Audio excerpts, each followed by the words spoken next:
Hello, you blood-sucking bastards, and welcome to my so-called show. Vampires, pretty cool. Blues and music, also pretty cool.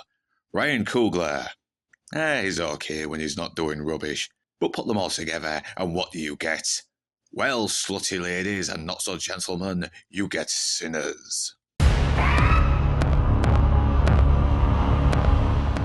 Taking place in the 1930s, Sinners sees two twin brothers, Smokes and Stacks, both played by Michael B. Jordan, who, after both fighting in World War I, before working for Al Capone, returned to Mississippi Delta to purchase a sawmill from some racist landowner.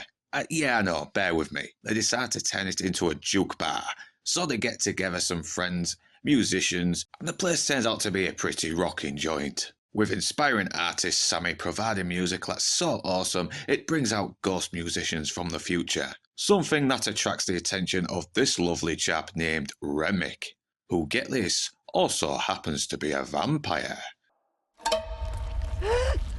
Don't cry. He's all better now.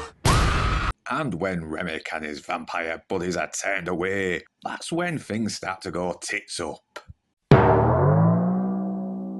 leading to everyone to fight to survive long enough to make it through the dawn. Boy, that escalated quickly. Well, with a lot of the clumsy movies that love to sniff their own farts tackling the non-existent race issues that mainstream media has led them to believe, this manages to not come across as, well, that. In fact, it does a much more subtle job highlighting the racial tensions that went on during that time.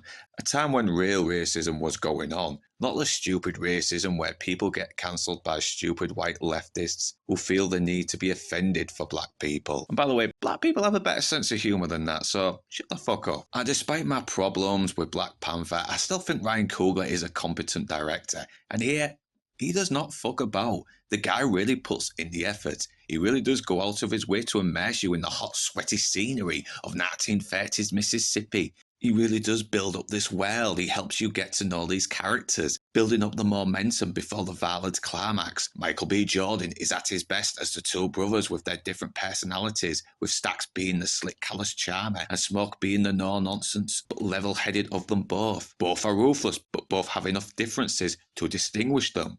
In fact, every actor gives 100%. Miles Caton brings a real innocence as cousin Sammy, an inspiring blues guitarist and singer caught between his dreams and the approval of his pastor father. And he also manages to be the real heart of the movie.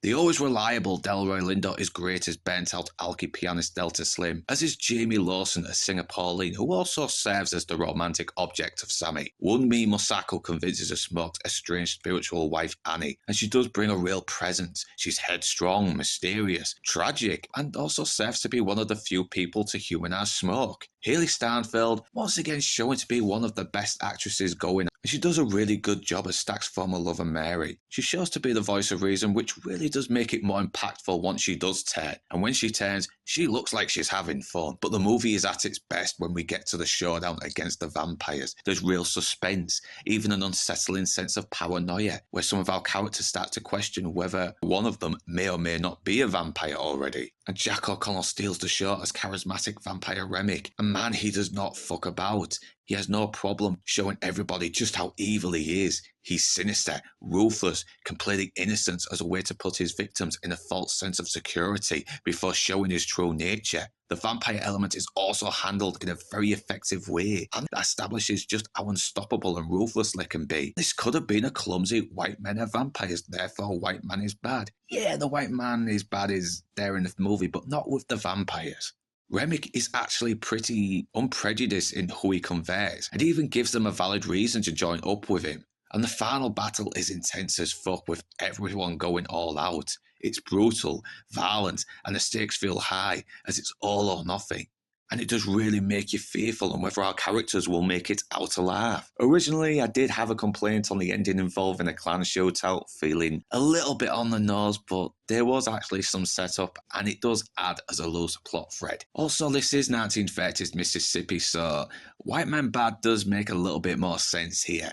Now, could that loose plot thread be rewritten in a way that was not so on the nose? Maybe. And sometimes the fucking music ends up drowning some of the dialogue out. I'm like, for fuck's sake. Why can't modern sound guys in movies learn to mix the fucking sound?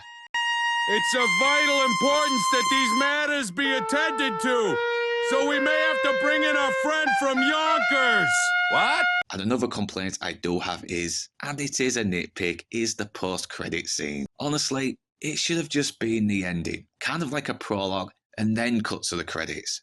But it is a nitpick, and I was glad to see a film that highlights prejudice in a way that was not spiteful or alienating. It's not just a vampire movie, it's a love letter to both horror and blues music and why it was so impactful to the culture we have today. It's also about the inner battle we face as men when giving into evil seems like the simplest solution, while also being a film about redemption. People are praising this, and it's easy to see why. It's one film I recommend you sink your teeth into, and it definitely will not leave you feeling the blues.